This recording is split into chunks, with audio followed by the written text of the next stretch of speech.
Can you imagine a single phone call shattering everything a Hollywood superstar thought she knew? What if thanking a world leader turned into a gut-wrenching lesson about truth, privilege, and the real cost of good intentions? This is the story of Charlize Theron and Burkina Faso's President Ibrahim Traoré, a conversation that rocked the entertainment world and exposed a truth so powerful it'll leave you speechless. Buckle up, because you won't believe what happened next. What happens when a Hollywood superstar calls one of Africa's most powerful leaders to say thank you, but ends up receiving a life-changing lesson instead? The story we're about to tell you reveals how a simple phone call between Charlize Theron and Burkina Faso's President Ibrahim Traoré turned into an emotional awakening that would shake the entertainment world and expose uncomfortable truths about celebrity activism. You won't believe how this conversation unfolded or the devastating personal story that changed everything. This isn't just about fame or politics. It's about the moment when good intentions collide with harsh reality, and what happens when someone finally has the courage to speak the truth that everyone else was too afraid to say. It was a quiet Thursday afternoon in Ouagadougou, the kind of day where the African sun casts long shadows through the presidential palace windows. President Ibrahim Traoré had just returned from an exhausting but fulfilling visit to a rural school in the northern provinces of Burkina Faso. The children there had sung traditional songs, their voices echoing with hope despite the challenges their communities face daily. Their bright eyes and infectious laughter had reminded him, once again, why he had chosen the path of leadership, not for power, but for them. As he settled into his modest office, still wearing the dust from the unpaved roads on his boots, his assistant, Aminata, knocked gently on the door. She was a young woman from the capital, educated, efficient, but maintaining the respectful demeanor that characterized so many of Burkina Faso's youth. "Mr. President," she said softly, stepping into the room with a curious expression on her face. In her hand, she held a secure phone reserved for international calls. "There's someone on the line who says she needs to speak with you personally. It's Charlize Theron." Traoré looked up from the reports scattered across his desk, his eyebrows rising slightly. Charlize Theron, the Academy Award-winning actress, the humanitarian ambassador, the face of countless charitable campaigns across Africa. He had seen her in magazines and on television, always perfectly composed, always speaking passionately about African causes from stages in New York, London, and Los Angeles. But a personal phone call? That was unexpected. "Did she say what this is regarding?" he asked, setting down his pen. "She said it was personal, Mr. President." "She seemed emotional," Aminata replied. Traoré studied Aminata's face for a moment, then nodded, put her through. As Aminata left the room, closing the door behind her, Traoré picked up the phone. In his years as a leader, he had spoken with presidents, prime ministers, and world leaders. But something about this call felt different. There was an anticipation in the air, a sense that this conversation might be more significant than it appeared. "Hello." His voice was calm, measured, the way it always was when he spoke to people he didn't yet know. The voice that responded was soft, warm, and unmistakably recognizable. "President Traoré, this is Charlize Theron. I hope I'm not interrupting anything important." Mimic a vulnerable tone for Charlize. There was something in her tone that caught his attention immediately. It wasn't the confident, polished voice he had heard in interviews. There was vulnerability there, a hesitation that suggested this call meant something to her. "Not at all, Miss Theron. How can I help you?" he asked. "Actually," she said, and he could hear her take a deep breath, "I called because I want to say thank you." Traoré leaned back in his chair, genuinely surprised. "Thank you for what?" he asked. "For what you're doing," she said, her voice growing stronger with conviction. "For standing up to foreign interference, for fighting corruption, for leading your country with integrity, for showing the world that Africa doesn't need to be saved. It needs to be respected. It gives people like me hope." The sincerity in her voice was undeniable, but Traoré found himself pausing, considering her words carefully. Hope. It was a word he heard often, usually from international visitors who spoke about Africa as if it were a monolithic entity defined by its struggles rather than its diversity and strength. "Hope is indeed important, Miss Theron," he said gently. "But I must ask you something, if you don't mind. When you speak of hope, when you thank me for what I'm doing in Africa, What kind of Africa are you thinking of? The question hung in the air between them, carried by satellites across continents. It was simple, but it was also profound, and Charlize seemed to sense immediately that this conversation was about to become something neither of them had anticipated. There was a long pause. When she spoke again, her voice was quieter, more thoughtful. I mean, hope for a better future, for the children, for women, for peace, for an end to poverty and disease, for education and opportunity. Traoré nodded, even though she couldn't see him. These were noble aspirations, the kind that fill mission statements and fundraising brochures. But they were also abstractions, concepts that could be discussed in boardrooms and galas without ever touching the lived reality of the people they claimed to represent. Emphasize abstractions with a touch of critique. Those are beautiful goals, he said. But let me ask you another question. Do you know the name of a single child from Burkina Faso? The silence that followed was answer enough, but Charlize's honesty impressed him. No, she admitted quietly.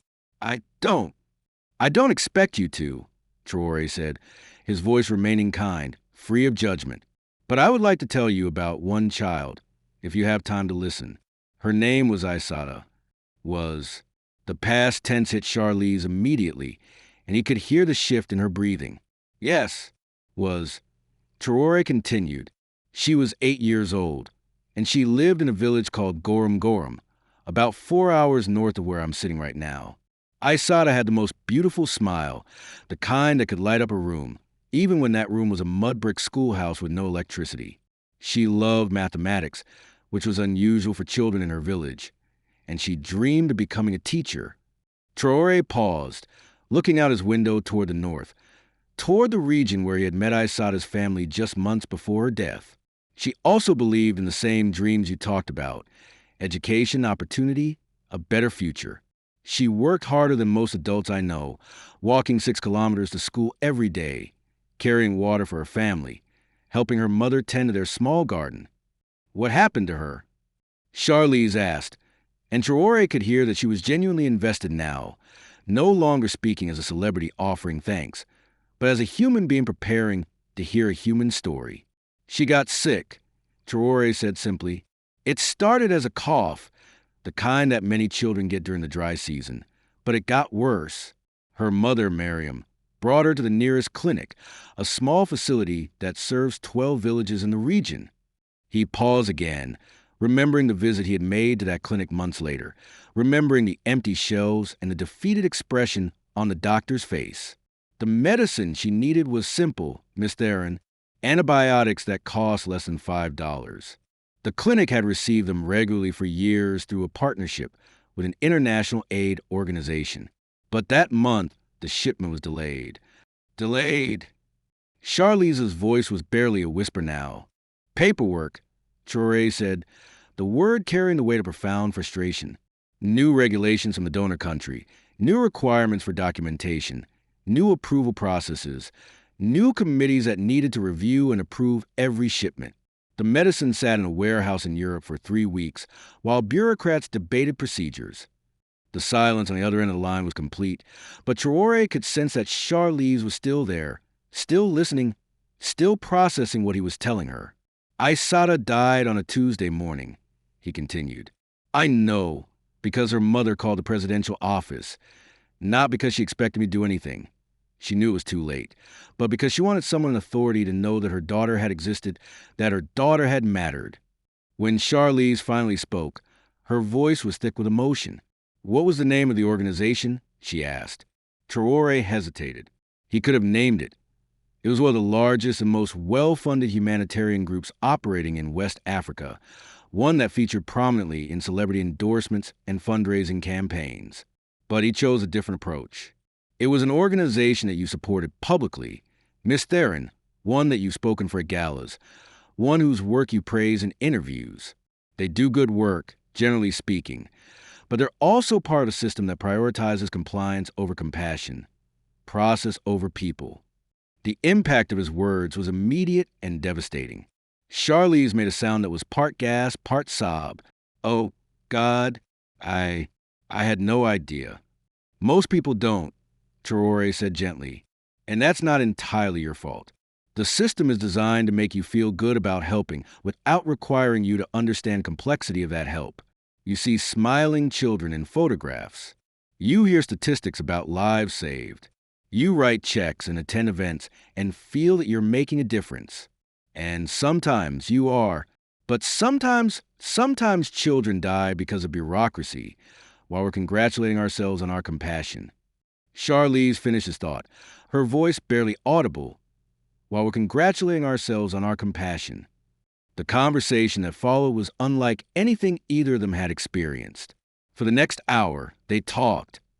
Not as celebrity and politician, not as American and African, but as two people grappling with the uncomfortable intersection of good intentions and systemic failure. Traoré told her about the village where Aissata had lived, about the school that had been built with international funding, but sat empty because no one had budgeted for teachers' salaries. He told her about the water well that had been dug with great fanfare and photo opportunities, but which had been dry for 2 years because the water table studies had been inadequate. He told her about the hundreds of children who attended schools where they learned to read in languages they would never use, while remaining illiterate in their mother tongues. But he also told her about the solutions that were working, the community-led initiatives that received no international attention, the local organizations that understood their community's needs because they were part of those communities, the young leaders who were creating change without waiting for permission or funding from abroad.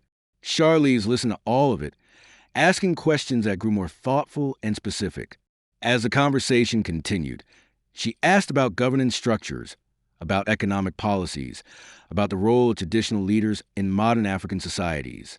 She asked about women's rights, not as an abstract concept, but as a lived reality in specific communities. She asked about education, not as a universal good, but as a complex challenge that required understanding of language policies, cultural values, and economic constraints. I realize, she said at one point, that I've been speaking about Africa for years without really listening to Africa. That's not uncommon, Traoré replied. But the fact that you can recognize it now, that you're willing to acknowledge it, that suggests you're ready to learn. How do I learn? She asked. How do I really understand what's happening, what's needed, what actually helps versus what just makes people like me feel better about ourselves? Traoré smiled, hearing in her question the same hunger for truth that he had felt as a young man when he first began to understand the complexity of leadership. You start by listening more than you speak. You read books written by African authors about African experiences, not just books by Western journalists reporting on Africa. You support organizations led by Africans, not just organizations that work in Africa. You ask harder questions about the work you're already supporting. Emphasize each step with conviction. He paused, considering how to explain something that had taken him years to understand. Most importantly, you remember that Africa is not a country, not a problem to be solved, not a story to be told. It's 54 different countries with thousands of different cultures, languages, and challenges. When you speak about Africa as a single entity, you're already making the same mistake that leads to solutions that don't work, like antibiotics sitting in European warehouses while children die of treatable diseases. Like antibiotics sitting in European warehouses while children die of treatable diseases. Charlize repeated quietly. Exactly like that, Traoré said. As their conversation began to wind down, Charlize asked one final question. Can you tell me more about Aissata's mother? Is there anything I can do? Traoré considered this carefully. Miriam still lives in Gorum Gorum. She's a remarkable woman. She's become something of a community health advocate, working to make sure other families don't experience what she went through. She's not looking for charity. Miss Theron, she's looking for a partnership, for people who will support her work without trying to control it. I'd like to meet her, Charlize said, if she's willing, if it would be appropriate. Not for a photo opportunity, not for publicity, just to listen. I think she would appreciate that, Traoré said, but only if you come ready to learn rather than to help. There's a difference. I'm beginning to understand that, Charlize replied. When they finally ended the call, both of them sat in silence for several minutes, processing what had transpired. For Charlize, sitting in her Los Angeles home, the conversation had shattered assumptions she hadn't even realized she held. For Traoré, back in his office in Ouagadougou, It had been a reminder of why these conversations were so necessary, so difficult, and so rare. 2 days later, Charlize appeared at a high-profile panel discussion in New York about celebrity activism and global humanitarian work. It was the kind of event she had attended dozens of times before, the kind where she usually delivered polished remarks about the importance of using one's platform for good. But this time was different. She walked onto the stage looking less polished than usual, her hair pulled back simply, her makeup minimal. When she spoke, her voice carried a weight that hadn't been there in previous appearances. I want to start by talking about a conversation I had this week with President Ibrahim Traoré of Burkina Faso. She began, and the audience leaned forward, intrigued by the unexpected opening.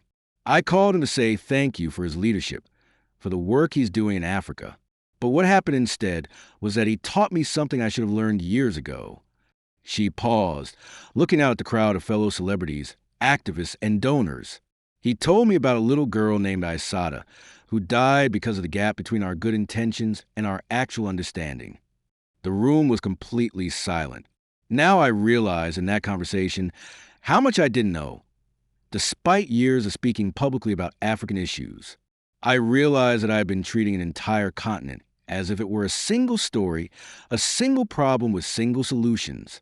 I realized that some of the organizations I supported, with the best of intentions, have been part of systems that prioritize donor comfort over recipient empowerment. She took a deep breath, and when she continued, her voice was stronger, more determined. I don't want to be someone who covers mirrors with bandages anymore. I don't want to participate in a form of activism that makes me feel good while potentially making real problems worse. I want to learn, really learn, about the communities I claim to care about. I want to support African-led solutions instead of imposing Western-conceived fixes. The reaction in the room was mixed.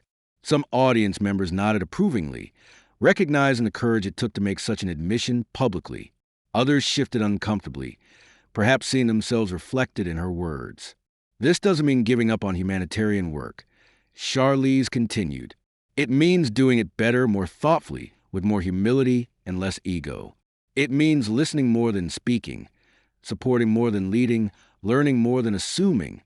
When the panel ended, the response was immediate and overwhelming. Social media exploded with clips from her remarks, with reactions ranging from admiration to criticism to thoughtful reflection. News outlets picked up the story immediately. Charlize Theron's candid confession, "I didn't know what I didn't know," read one headline. Hollywood star admits to bandage activism after call with African leader, read another. The reactions were as diverse as they were passionate. Some praised her honesty and willingness to acknowledge her limitations. Others criticized her for undermining important humanitarian work. Still others questioned whether her newfound awareness would translate into meaningful change, or was simply another form of performance. But perhaps the most significant response came from unexpected quarters. African activists and intellectuals, who had long criticized celebrity activism, began engaging with her remarks. Some offering cautious praise for her willingness to listen, others challenging her to prove that her words would be matched by actions. Meanwhile, in Burkina Faso, news of the conversation and Charlize's subsequent remarks spread through social media and local news outlets. In Gorom, the village where Aissata had lived, a group of young artists painted a mural on the wall of the school she had attended. The mural showed a young girl with a bright smile, surrounded by books and mathematical equations. Underneath, in both French and more, was a quote from President Traoré's subsequent interview about the phone call. "Don't cry for our children. Stand where they stood, learn what they learned, then speak." Miriam, Aissata's mother, stood before the mural on the day it was completed, tears streaming down her face. But they weren't tears of sadness. They were tears of recognition, of gratitude that her daughter's story had finally been heard, that her daughter's name was now known beyond the borders of their small village. A week later, a letter arrived at Charlize's management office in Los Angeles. It was written on simple paper in French, and it came with an English translation. To the woman who spoke with our president about my daughter, Aissata, it began. "I want you to know that for the first time since she died, I felt that someone far away truly saw her as a person, not just as a sad story. Thank you for caring enough to listen, for being brave enough to admit what you didn't know, for honoring her memory by promising to do better. She would have liked you. She always believed that people could learn and grow and change. Please keep learning. Please keep growing. Please keep changing. And please remember that when you speak about Africa, you are speaking about my home, my family, my daughter's dreams. With respect and hope, Miriam. When Charlize received a letter, she sat in her kitchen and wept. Not the performative tears of a movie scene, but the raw, honest tears of someone confronting the gap between their intentions and their impact, between their assumptions and reality. 3 months later, she quietly traveled to Burkina Faso. There were no cameras, no press releases, no photo opportunities. She spent a week in Gorum Gorum, staying in a modest guest house, learning about community health initiatives, listening to local leaders discuss their challenges and solutions. She met Miriam, and they talked for hours about Aissata, about healthcare access, about the dreams that children in rural Burkina Faso carried despite the obstacles they faced. She visited the clinic where Aissata had sought treatment, now better supplied thanks to a partnership with a locally led health organization that understood both the medical needs and the logistical realities of their region. Most importantly, she listened. She asked questions, not to gather material for future speeches, but to genuinely understand. She took notes, not for publicity purposes, but for her own education. She made connections, not a leverage for her career, but to support work that was already happening. When she returned to Los Angeles, she didn't immediately give interviews about her trip or post photos on social media. Instead, she spent weeks researching, reading, and consulting with African scholars and activists. She restructured her charitable giving, redirecting funds from large international organizations to smaller, locally led initiatives. She began supporting African artists, writers, and filmmakers, not as charity cases, but as collaborators and teachers. 6 months after that initial phone call with President Traoré, Charlize was invited to speak at a conference on international development in Geneva. Her remarks were brief but powerful. Last year, I thought I was helping Africa. This year, I'm learning from Africans. The difference between those two approaches is the difference between charity and justice, between feeling good and doing good, between speaking for someone and listening to them. Emphasize contrast with conviction. She paused, looking out an audience of aid workers, government officials, and development professionals. I want to tell you about a little girl named Aissata who died while medicine sat in warehouses, caught up in bureaucratic processes that prioritize donor requirements over patient needs. I want to tell you about her mother, Miriam, who turned her grief into action and became a community health leader without any international training or certification. I want to tell you about President Ibrahim Traoré, who had the courage to tell an uncomfortable truth to someone who called to thank him. Her voice grew stronger as she continued. These aren't just inspiring stories. They're challenges to every assumption we make about who needs help, who provides help, and what help actually looks like. They're invitations to do better, to be more honest, to listen more carefully. The speech went viral, but this time the response was different. Rather than focusing on Charlize's celebrity or her activism, the conversation centered on the substantive questions she had raised about international development, about the power dynamics inherent in humanitarian work, about the difference between solidarity and charity. African voices that had long been marginalized in discussions about African issues suddenly found themselves at the center of international conversations. Young African leaders found their work receiving attention and funding. Local organizations discovered new partnerships with international donors who were finally ready to support rather than direct their efforts. The impact rippled outward in ways that no one had anticipated. Other celebrities began questioning their own assumptions about their charitable work. Development organizations started implementing more rigorous community consultation processes. Donors began asking harder questions about the effectiveness and appropriateness of their giving. But perhaps the most profound change was in the nature of the conversation itself. Instead of talking about Africa as a problem to be solved, people began talking about learning from African innovations, African solutions, African leadership. A year after the phone call, President Traoré reflected on the conversation in an interview with a Burkinabe journalist. I don't think Miss Theron called that day expecting to have her world be challenged, he said with a slight smile. But she was open to being challenged, and that made all the difference. Warm, reflective tone. He paused, looking thoughtful. The tragedy isn't that people don't know. It's that they think they know when they don't, and they're not willing to learn.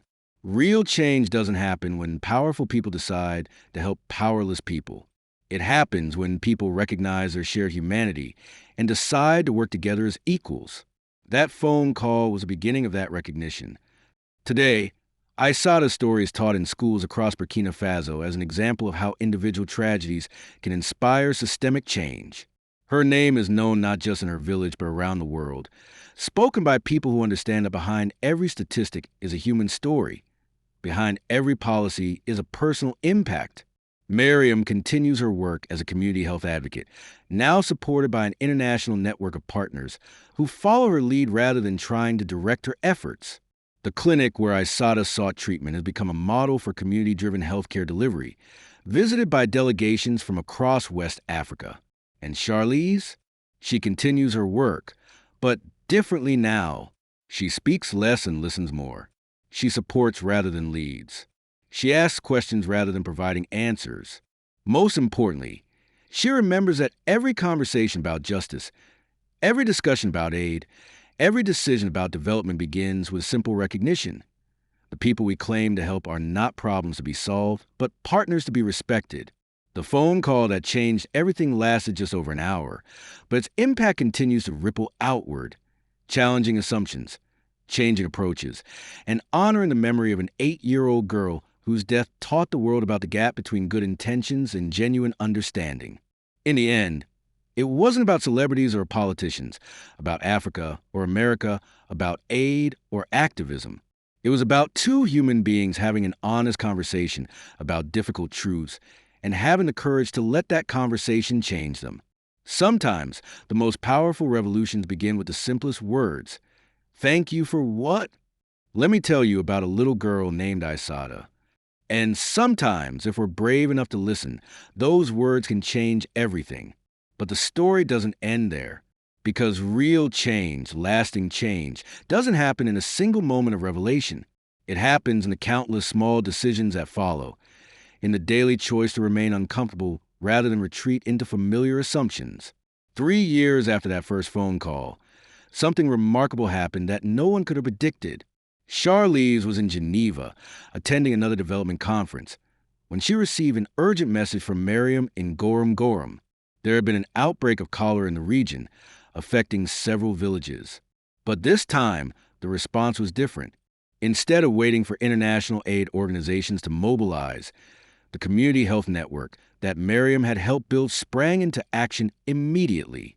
They had stockpiled supplies, trained local volunteers, and established communication networks that could respond within hours rather than weeks. The outbreak was contained in just 5 days, with only 3 deaths, a tragic loss, but a fraction of what similar outbreaks had claimed in the past. The international media barely noticed. There were no dramatic helicopter airlifts, no celebrity fundraising appeals, no photo opportunities with grateful survivors. Just quiet, efficient, life-saving work done by people who understood their communities and had been empowered to act. When Charlize read Miriam's message describing the response, she felt something she had never experienced in all her years of activism. The satisfaction of knowing that she had supported something that worked, something that saved lives without creating dependency or generating headlines. Warm, fulfilled tone, she immediately called President Traoré. "Did you hear about Gorom?" she asked as soon as he picked up the phone. "I did," he replied, and she could hear the pride in his voice. Miriam and her team prevented what could have been a catastrophe. They didn't wait for permission, didn't wait for funding, didn't wait for international experts. They just acted. "It's because of the network we helped fund," Charlize said.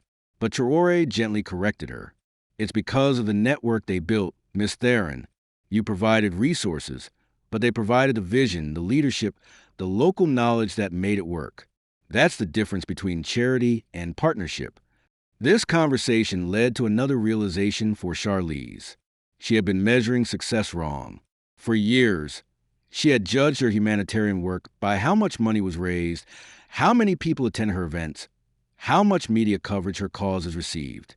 But these metrics had nothing to do with actual impact on the ground. The cholera response in Gorom Gorom hadn't generated a single news story outside of Burkina Faso. There were no viral social media posts, no award ceremonies, no recognition from international organizations, but children were alive who might have died. Families were intact who might have been torn apart. Communities were stronger and more resilient than they had been before. This shift in perspective led Charlize to make an even more radical decision. She began declining most speaking engagements about African issues, instead using her platform to amplify African voices directly. When organizations asked her to be a spokesperson for their African programs, she suggested they invite African leaders to speak instead. When magazines wanted to feature her humanitarian work, she negotiated for them to profile the local activists she supported. The response from her industry was mixed. Some praised her for stepping back and centering African voices. Others questioned whether she was abandoning her responsibilities. As someone with a large platform, a few suggested she was overcorrecting, that there was still value in celebrity advocacy done thoughtfully. But Charlize had learned to measure success differently. When a young African filmmaker she had supported won an international award and used his acceptance speech to talk about the importance of telling African stories from African perspectives, she felt more proud than she had ever felt accepting her own awards. When a community organization in Mali that she had quietly funded for 2 years successfully lobbied their government to change healthcare policies, she celebrated more than she had celebrated any movie premiere. The most profound validation came from an unexpected source. For years after the original phone call, Charlize received an invitation to speak at the University of Ouagadougou. The invitation came not from the administration, but from a student organization that had been following her journey from celebrity activist to genuine ally. She almost declined. The idea of speaking about African issues to an African audience still felt presumptuous. But when she called President Traoré for advice, he encouraged her to accept. "They're not asking you to speak about Africa," he said. "They're asking you to speak about your journey of learning to listen. That's a story that many people need to hear, especially young people who are trying to engage with global issues." So she went, and what happened in that lecture hall in Ouagadougou was unlike anything she had experienced in her years of public speaking. She began with the story of Aissata, as she had so many times before.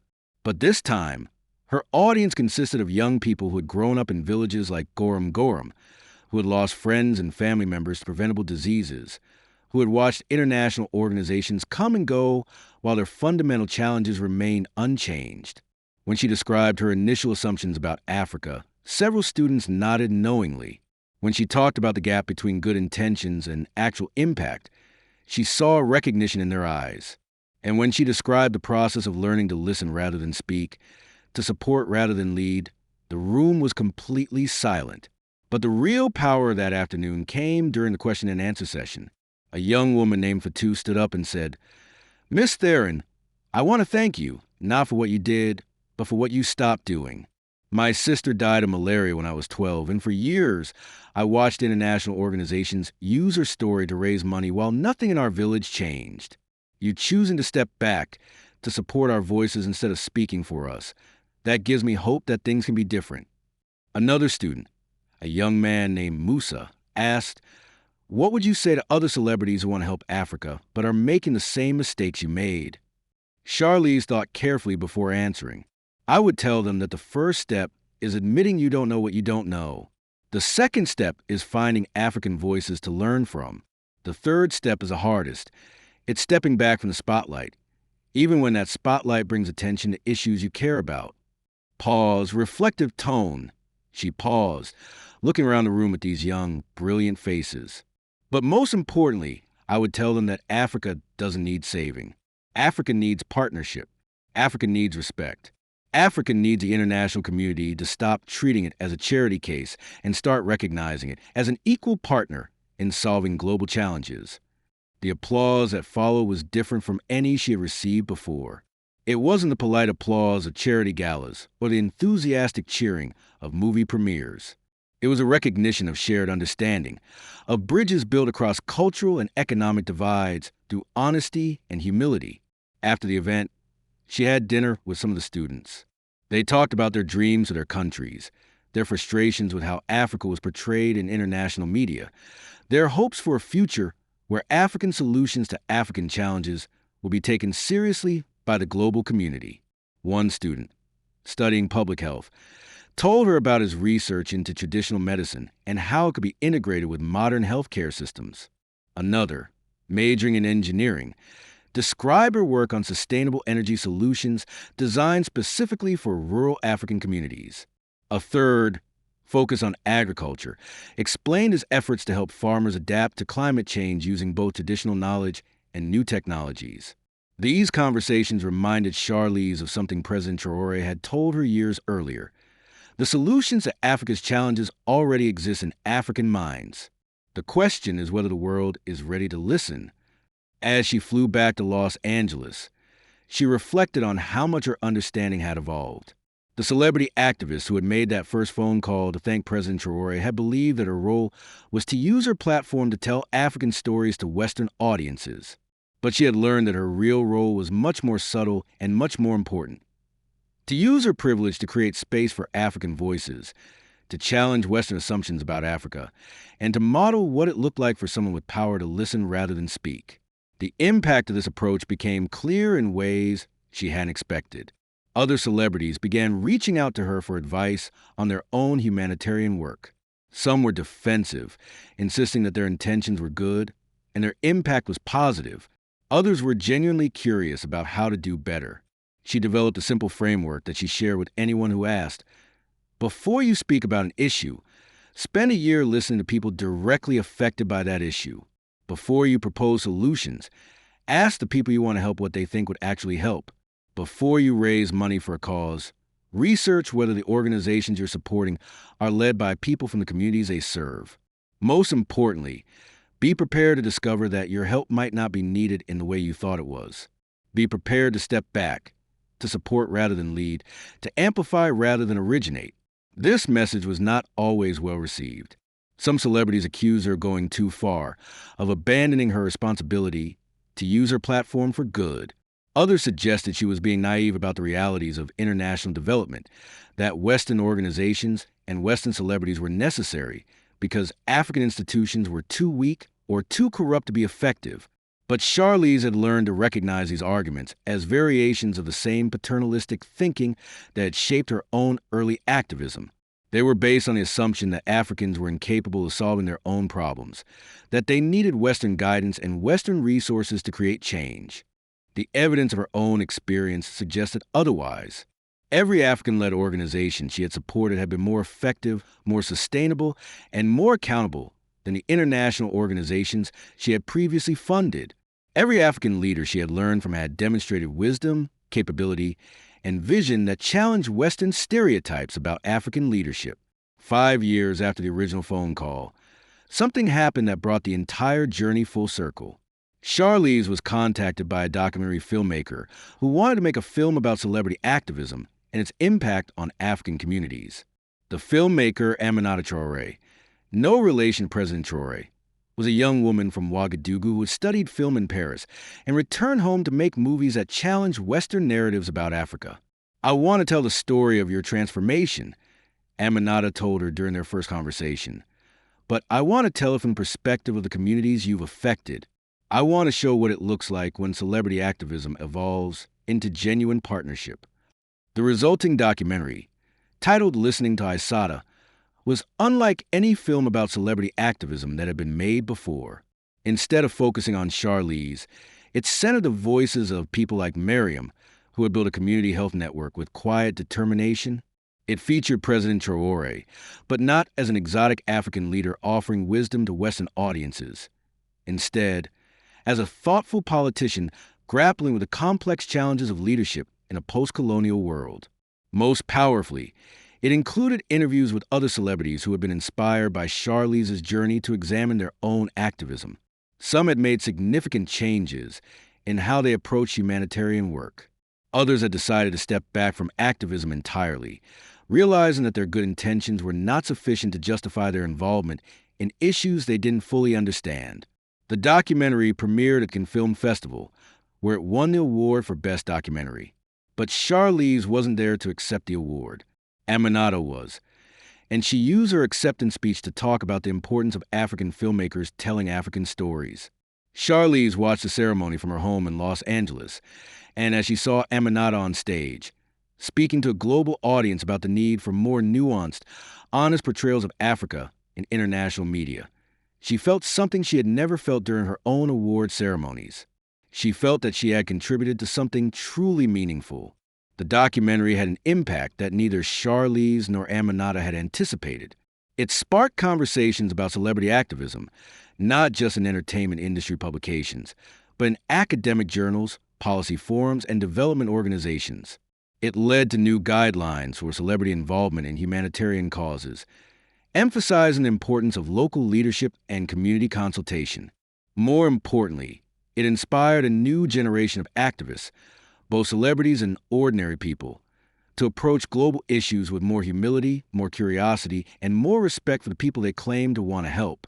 Today, when people ask Charlize about her humanitarian work, she tells them about Aissata, not as a tragic story that illustrates the need for Western intervention, but as a reminder that behind every statistic is a human being, behind every problem is a community with its own wisdom and strength, behind every solution is a need for genuine partnership rather than charity. She still receives invitations to speak at conferences, to appear at fundraising galas, to lend her name to causes. But she chooses carefully now, accepting only opportunities that genuinely center the voices of people directly affected by the issues being discussed. And sometimes, late at night in her Los Angeles home, she thinks about a phone call she made 5 years ago to thank an African president for his leadership. She thinks about how that simple gesture of gratitude became a masterclass in humility, how her certainty became curiosity, how her desire to help became a commitment to listen. Slow, introspective tone. She thinks about Aissata, a little girl she never met, but who changed her life, whose story taught her that the most powerful thing a person with privilege can do is not to speak for others, but to create space for others to speak for themselves. And she thinks about President Traoré, who had the courage to tell her an uncomfortable truth, who chose education over flattery, who helped her understand that real change begins not with good intentions, but with the willingness to have our assumptions challenged. The phone call that changed everything lasted just over an hour, but its impact continues to ripple outward 5 years later, in ways that neither of them could have imagined. In community health networks in rural Burkina Faso, in documentary films that challenge Western narratives about Africa, in young activists who approach global issues with humility rather than arrogance, in celebrities who choose to listen rather than speak. Sometimes, the most powerful revolutions begin with the simplest words. Thank you for what? Let me tell you about a little girl named Aissata. And sometimes, if we're brave enough to listen, those words can change everything. Not just for the people having a conversation, but for everyone whose lives they touch. In the years that follow, the revolution continues, one conversation at a time, one moment of humility at a time, one choice to listen rather than speak at a time. And somewhere in Gorum, in a school where children learn mathematics in their mother tongue, Aissata's story lives on, not as a tragedy to be mourned, but as a teacher to be honored, a reminder that every child's life has value, every community has wisdom, and every story deserves to be heard. What did you think of this story? Have you ever had a conversation that completely changed your perspective? Tell us in the comments below. We read every single one, and your experiences help us understand what stories matter most. If this moved you, hit that like button and share it with someone who needs to hear Aissata's story. And have you ever questioned your own assumptions about helping others? Let us know what you learned. Your insights might inspire someone else's journey. Don't forget to subscribe for more real stories that challenge the way we see the world and show us what genuine partnership looks like. Let us know in the comments below. And don't forget to subscribe for more incredible stories about justice and comeback victories that will restore your faith in standing up for what's right.